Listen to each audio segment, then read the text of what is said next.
The Midnight Selkie, Chapter 12. There wasn't much time for debate. The crew needed the best boat available, and currently, the boat with the most reliability was the Aquakami. It had a full fuel tank and a full slew of items from years of use. It was the all-purpose boat. Captain Jim kept her stocked for any and every emergency, although taking Selkies out to sea during a deadly storm probably wasn't one he accounted for. Without hesitation, all 11 individuals were on the boat. Admiral Night Porter and Captain Jim set quickly to work to free the line of the Aquakami from the dock. Captain Jim was then inside, glad to be where it was dry and warm for the moment, and started the engine. The houseboat environment really was all that was bringing any calm and serenity to the passengers. "This is ludicrous," Malcolm grumbled. "Keeping those poor creatures locked away is ludicrous," Raleigh spat at him. Malcolm lunged forward, making Kiana scream as he slapped the boy across the face. "Don't scold or sass me, Raleigh. You're as ignorant as they come." "Malcolm!" Kiana cried. In the next instant, Admiral Night Porter snatched the man up and slammed him against the wall of the cabin. "Stock! I don't care if he's your boy or not. You hit him again, and I'll let Otari rip you to shreds and throw you overboard for chum." Of course, Otari snickered, showing his pleasure with such an idea. "Stop it," Kiana pleaded. "Just stop it." "Just remember, who is that who's mercy," Nye growled. He dropped Malcolm and stepped back. Nemo approached, wrapping his arms around Raleigh defensively. That man got one free shot. Nemo wasn't about to let him hit his friend again. "I would suggest that you keep such aggression to a minimum," Yue suggested. "This ride is rocky enough without the added troubles." His voice was calm and wise. It was quite convincing cover, for the most part. His arms had been casually crossed. However, Raleigh had noticed that his fingers were pressing into his arms. He was tense. He was afraid, yet he would not show it. A wave crashed against the side of the boat, sending everyone toppling to one side. As if God wished to add dramatics, a loud crash of thunder sounded. Lightning gleamed of pouring rain, as if a warning, unheeded, to turn back. "Tell that old galoot to keep this boat upright," Otari demanded. Nye boldly gave the scarf another yank. Yet again, Otari was pulled backwards with a bit of a gag. "You can't do any better, Otari. Shut up." Phoebus looked around and studied what he could see of the cabin. He seemed a little uneasy, and it did not go unnoticed. "Are you all right?" Lazuli asked with a tinge of concern. "We seem to be missing someone," he replied quietly. Yue cocked his head slightly, side-glancing towards the pair. Indeed, one of them had become unaccounted for. Quietly, he separated from them, transitioning onto the galley. There, he found his son curled under the table. "You are starting to worry the others with your absence, Artemis. Why are you being so independent suddenly? Do not be ashamed if you are afraid. You are not alone." "It's not so much the boat ride that I fear," Artemis replied quietly. "It isn't even so much the storm." "Then what is it?" "I fear the humans that are on the boat. You just don't understand." "Don't assume that," Yue interrupted. "You needn't fear them. Together, we can keep each other safe, if need be. But we have friends as well. Now will you rejoin us?" Artemis shook his head shamefully and gave a frown. "I am sorry. I'm just not ready to put myself with them. I wish to remain semi-isolated for a while." Yue gave him an understanding and patient, gentle smile. "Very well. Take all the time you need. I have a feeling that everyone will remain out there until things settle." Artemis simply gave him a nod as his father bent down to tweak his nose, turn, and depart. Yue returned to the others, who gave him an interrogating stare. "He will be all right. He just needs some time to himself." "Well, it's not like he's going to actually go anywhere," Nye remarked. Another jerk made him tumble again. "What sort of steering is that?" Nemo stood, grinning widely. "I know. Let's play a game to distract us." "Are you serious?" Malcolm asked in a rude tone. "It may ease the tension," Kiana stated, We can't just sit here in a paranoid silence. What sort of game could we play? Charades? Raleigh asked. I don't know how you would get anything else to work. What's charades? Nemo asked, toppling over him when another wave hit the side of the boat. In fact, it sent all of the Selkies to the floor. That is an acting game, Yue explained, squished between Phoebus and Lazuli. You act things out, and everyone else has to guess what you're trying to say or be. Oh, that sounds like fun, Nemo cheered, but thunder crashed again, and the lights flickered out. Unless that happens... Blasted weather! Captain Jim shouted. It could be heard in the cabin rather clearly. But even being a sailor in a fit of frustration, his mouth remained rather clean. Hold her steady as you can! Nye shouted up as he navigated through the cabin and up the stairs to offer any assistance he felt was needed. Things were relatively silent, save some whimpers from Raleigh, Nemo, and Kiana. The others were doing much better at swallowing any fear they had. Nemo snuggled close to Raleigh, finding comfort in his arms. Somehow Raleigh felt better with him as well. Kiana held on to the both of them. She couldn't help herself. Her maternal instinct just couldn't be ignored. The other Selkies, minus Artemis, grouped together for security and warmth. This left Malcolm relatively by himself. The wind whistled over the boat, almost as if a banshee were hovering over them. Oh, Raleigh whined. It sounds like a ghost. It's just noise, Brother Raleigh, he heard Phoebus reply. Noise can't hurt you. It's because it's so quiet in here, Kiana whimpered. The outside sounds so much louder like this. The best way to drown out noise is with another noise, Lazuli remarked. That's it, Raleigh said, snapping his fingers. We just need another noise. Nemo, do you know any other songs? You're going to make him sing at a time like this? Malcolm spat. You aren't offering any better ideas, Kiana spat back. Will you do it, Nemo? I can sing for you, he replied. I will sing a song of a seagull that is learning to fly. She has trouble learning and is left alone when her siblings leave the nest. Just as she is about to lose hope, she tries one last time. She spreads her wings and takes to the air, being lifted finally to her freedom. Oh, that sounds so lovely, Kiana swooned. Do share it. Nemo smiled brightly, despite the fact that no one could see him to adore it. He and Raleigh released each other and sat back to create some space between them. Then Nemo filled his lungs, and out came the silvery and most melodious voice ever to be graced on a child. It was just as beautiful as when Raleigh had heard it before, debatably more so. The words were foreign to him, for they were in Gaelic. But all there was to truly be understood was that it made everyone feel good.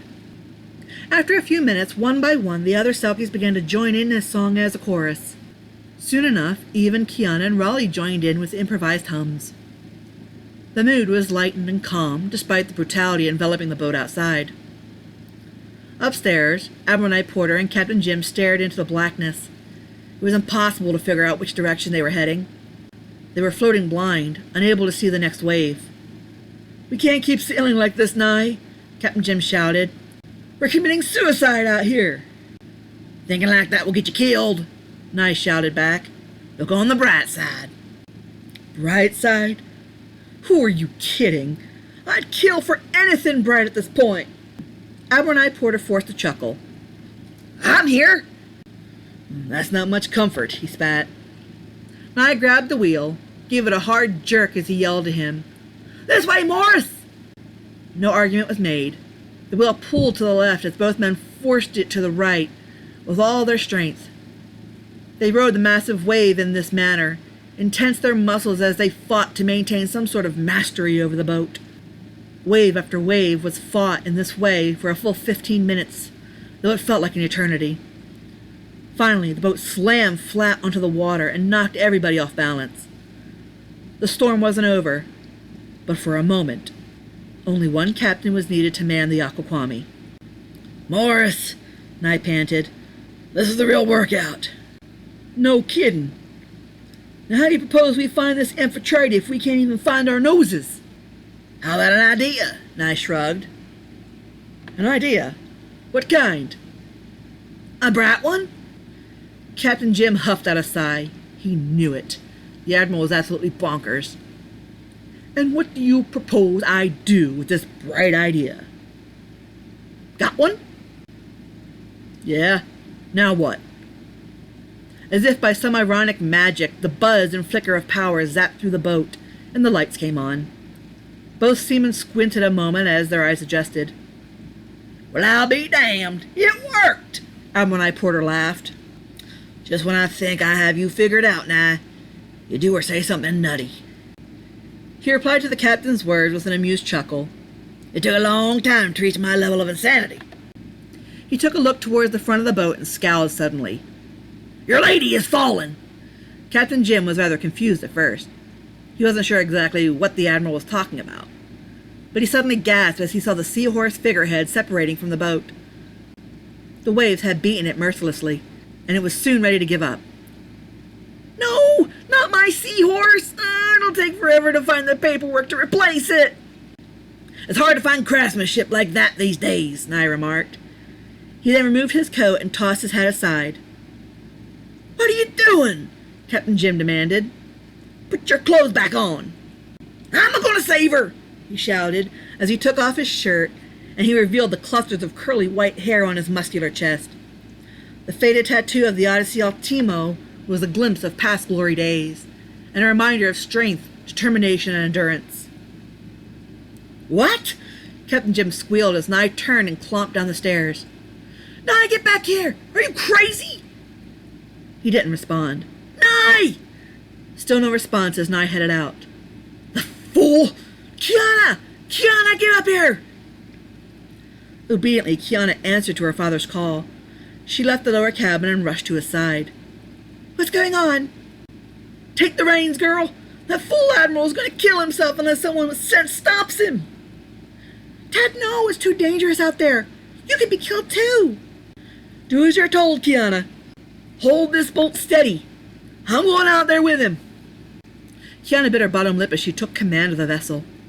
Immediately, Captain Jim darted after the Admiral and left Kiana to fend for herself and test her abilities. Dad! She called, getting no response. Downstairs, the Selkies watched the Admiral rush past them and dart onto the deck. Captain Jim was soon to follow. Yue cocked his head to one side.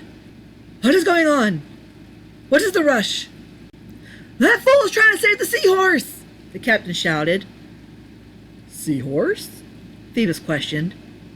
Nemo gasped and brought his hands to his face. Oh no! Not that poor seahorse! What is he talking about, Nemo? The figurehead! There's a seahorse figurehead on the front of the boat! The figurehead is falling off the boat? Lajlai gasped. That's not good! That's not good at all! It's an omen! That's so bad! Pull yourself together, Phoebus demanded, and grabbed Lajlai about the arms and gave him a hard shake. You can't go losing it now. We can't lose the figurehead, Artemis suddenly spoke up from the edge of the galley. He darted past the other Selkies, after Captain Jim and Admiral Nye Porter, onto the deck. Atari was next to get up and follow the others onto the deck. He spoke not a word. But it seemed that he too was determined to make sure the figurehead did not fall from the ship, despite the fear he and the others held of the tempest outside. I'm going too, Lajlai shouted. He pushed Phoebus out of his way to join the others in a frantic panic. Phoebus sighed and wiped his face before turning to venture out as well. I want to help too, Nemo declared, getting up and rushing towards him. Phoebus grabbed him and held him back by his shoulders. No, Nemo. You stay here. It's safe in here. What? Why? That's not fair. I want to be a big helper too. Stay here. That's an order. It's really dangerous out there, Nemo, Raleigh reminded.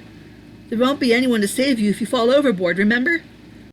Brother Raleigh and Phoebus are correct, Yue affirmed. I will stay in here with you. If too many go out, we will simply get in the way. Wise decision, Yue. Phoebus nodded and finally went to join the others on deck. What about Artemis? Raleigh asked. Aren't you worried about him? I wouldn't be a very good parent if I wasn't, Yue replied. But he is grown enough to be capable of making his own choices. I must have faith in him and trust those choices. I can't baby him completely forever. At least someone's son is capable of being an independent man, Malcolm remarked. Of course, it caused Raleigh to scrunch his face into an ugly and angry scowl. Do not be so harsh with your words, Dr. Stalk, the Selkie scolded. When you cut people down with the things you say, they will never grow properly. Feel blessed that your mate is as good a mother in your contrast. Brother Raleigh is well on his way to becoming more a man than I see in you. Such words made Malcolm suck in a breath of air. He was shocked, and he was obviously offended, too. What was worse was that Yue's words had a ring of truth and wisdom. It made him sick to his stomach. It made him hate those things even more. Out on the deck, Admiral Night Porter carried the heavy lines to the front of the boat. Captain Jim rushed over to him and grabbed hold of the heavy ropes. Nye, this is suicide! Just let it go! I can get another one! That won't be doing you any good if this one falls off now. It's just a seahorse! Get over it, you old coot! Admiral Night Porter looked absolutely shocked. He pushed Captain Jim away with a roar. How dare you call yourself a mariner? Do you know her significance? I only got it because it looked nice on the boat. That seahorse is the Aquaquami, Morris. If we lose her now, we are doomed. You superstitious old fool, Captain Jim spat. That's a bunch of old seafaring legend. She will protect us, Morris. She will lead us on our nautical ventures. Like a captain, she will go down with this vessel. Should we fail to survive, she will guide our souls to the next world so that we are not forever lost at sea. You're serious, aren't you? Be faithful, bold, good, and true to your lady, Morris, and she will serve you the same. I believe that with all my heart. As a true mariner, you should too. They fought for balance as the boat bounced hard on the rough sea. The Selkies held back and waited for some sort of action to follow. Captain Jim finally backed off and allowed Admiral Night Porter to toss a lasso about the neck of the figurehead. He threw the rope to the Selkies, who scrambled to catch it and add leverage. Rope after rope was slung about the seahorse, creating a heavy web of thick line. The Admiral then rushed forward. He leapt onto the rail and grabbed the loose lines. Captain Jim boldly rushed after him. He nearly slipped, falling past Nye and grabbing onto the head of the seahorse. The Admiral grabbed him and helped him find a stable perch for the waves to flow over him. Hold on, Morris! I don't have much choice! Let's see if you can remember your knots, he laughed. He peered back at the Selkies, squinting his eyes further to see through the thick curtain of rainfall and ocean spray. Keep your backs into it! Don't let go of the line! Hold it taut! Shut up and get on with it, Atari hissed as he and Phoebus pulled on one rope. On another rope, the younger Selkies, Lazuli and Artemis, pulled in the same direction in the opposite side of the deck. This isn't safe! Lazuli cried out frantically just before water sprayed over them. Between the rain and the waves, there was no way to avoid getting wet. However, as terrified as the Selkies were, they'd tolerate this insanity, so long as the boat stayed afloat. You came out here of your own accord, Lazuli, Artemis replied. Just keep holding on. What is that fool human doing now? Artemis tried to find him through the rain. He could still see Captain Jim, but Admiral Night Porter seemed to be out of place. He had managed to hang upside down on the rail by his legs.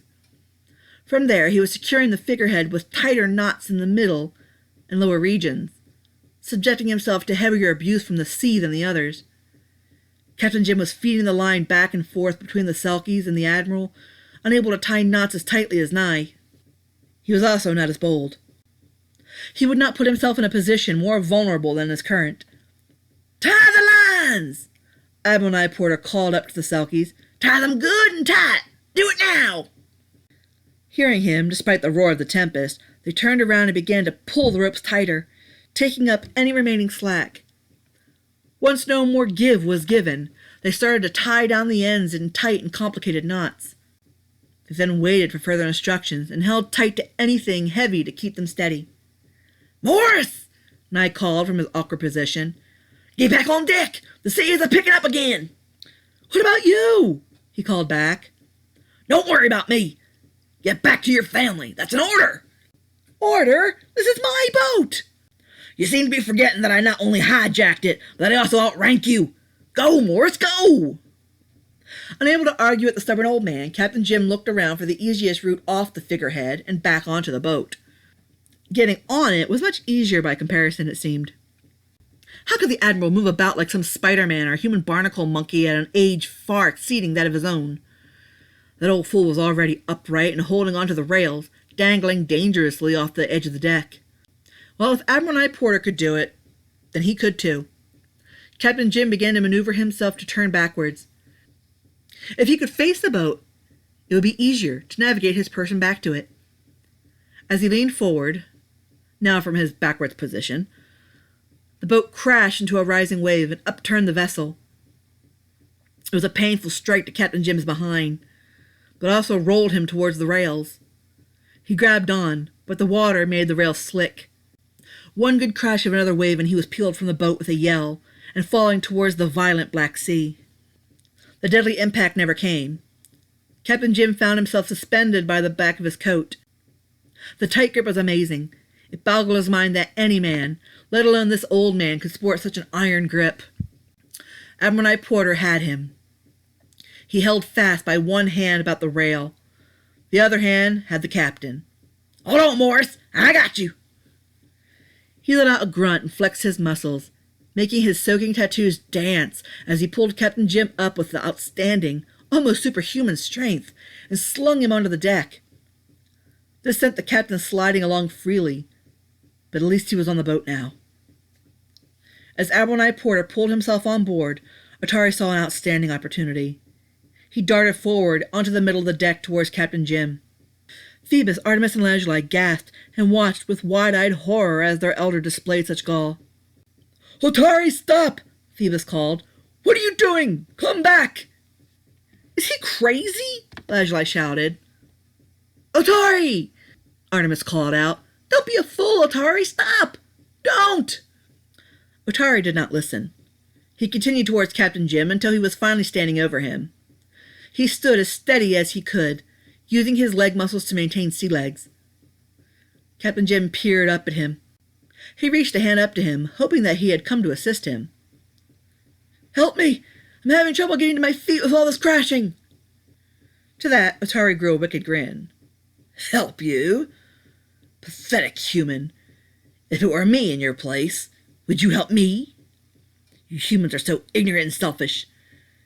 You think that this world revolves around you." With that, he placed a boot on Captain Jim's back and gave him a push as the boat rocked in one direction. Along the deck, he went with a yell, slipping through the rails and holding on for dear life. Atari let out his dry laugh, pleased with what he had done. Boldly, he came closer to the rail. "How long can you hold on, human?" Not a Selkie on deck dared move from their place. They would not choose between a human and one of their own. This weather brought a plethora of dangerous decisions as it was. They were frightened. Atari stood proudly over the situation that he had caused and grinned from ear to ear. His one good eye flashed wildly. But being unaware of others about him, he had left himself vulnerable. Admiral Night Porter was now back on deck and stomped up behind the Selkie. He grabbed onto the scarf as the wild sea winds blew it back and gave it a hard yank. Atari flung backwards at the force of it with a gag. He spun around to keep his balance. No other reaction was given, the chance to take place. Nye swung a punch, landing it across Atari's face. He dropped like a rock, knocked unconscious from the might of the Admiral's fist. He placed his boot on him, and like he had done to Captain Jim, Admiral Night Porter slid the eldest Selkie's body back along the slippery deck towards the others. They grabbed onto their elder, pulling him closer to the safety of the cabin. Nye was then free to casually approach the edge of the deck, reach over the rail with one arm, and pull Captain Jim back safely aboard. He then turned to the Selkies, his face dripping from the rain and seawater. "Everyone back inside!